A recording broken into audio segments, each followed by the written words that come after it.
Imagine a small American town in the 1970s, the kind of place where everyone knew each other by name, where doors were left unlocked, and trust was a part of everyday life. Living there was Christine Falling, a young woman with a fragile appearance, a timid smile, and eyes that always seemed lost in the distance. To her neighbors, she was just a lonely girl, quiet, harmless, and without many opportunities, but willing to work hard. When she began offering her services as a babysitter, it seemed like she had finally found her place in the world. After all, who wouldn't trust a simple, soft-spoken girl to take care of their children? Families saw Christine as someone gentle, almost naive. She never complained and took on any task, watching infants while parents were at work, taking children to the park, even preparing simple meals in quiet obedience. At first, everything seemed perfectly normal, but soon, uneasy whispers began to spread through the neighborhood. A baby had fallen mysteriously ill, with no clear reason why. A child suddenly collapsed without warning. Later, a healthy young boy died in his sleep, with no apparent cause. No one wanted to believe something could be wrong. After all, accidents happen, don't they? Doctors said it could have been asthma, heart problems, or simply a cruel twist of fate. But soon, there were too many coincidences to ignore, and in every single one of them, there was one common detail. Christine was always there. What once seemed like bad luck slowly turned into a quiet, growing fear. Parents whispered to each other behind closed doors, but few dared to speak their suspicions aloud. After all, who could ever imagine that a girl who looked so harmless could be hiding something so dark?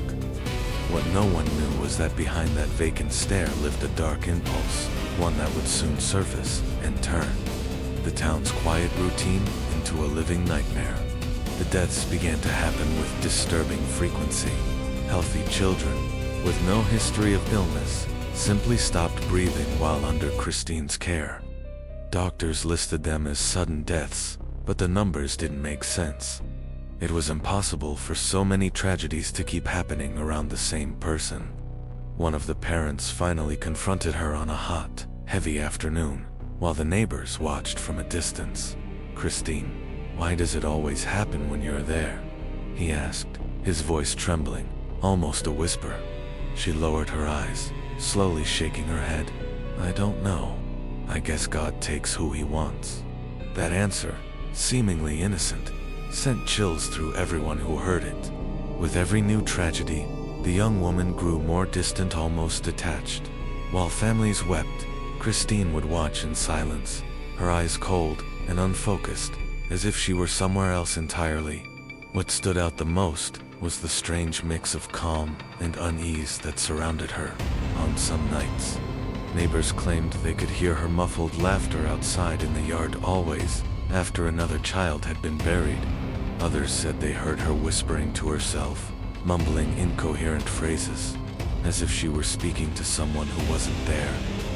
Little by little, fear began to suffocate the town. Parents stopped leaving their children alone with her, but no one had proof, only suspicion. And yet, Christine, surrounded by wary eyes, seemed to grow more confident, as if she knew she still had something left to show. It was at that moment that the darkest part of her secret began to surface. The walls finally began to close in when a medical examiner, disturbed by the pattern of repeated deaths, decided to dig deeper. He noticed faint, almost invisible marks on the victims' necks. They weren't signs of illness. There were signs of suffocation. The suspicion everyone had been too afraid to name was suddenly impossible to ignore.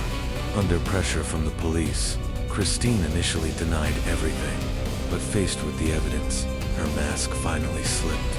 In a cold, tearless interrogation, she confessed. She said she felt an irresistible urge to press pillows against the children's faces. With a calm, almost mechanical voice, she revealed, "I just wanted to watch them stop breathing. It was like I had to do it." Shock spread through the town. The young woman, who once seemed so fragile, had taken the lives of 6 defenseless children, without a trace of remorse. Parents and neighbors who had once seen her as an innocent girl now saw her for what she truly was, a monster hiding beneath the skin of a teenager. Christine was sentenced to life in prison. But what frightens people most isn't just the number of victims, it's the coldness, the complete absence of empathy. Even today, psychologists still struggle to understand what drove her: mental illness, a hunger for control, or something far darker, something that reason alone can't explain. The case of Christine Falling reminds us of a disturbing truth.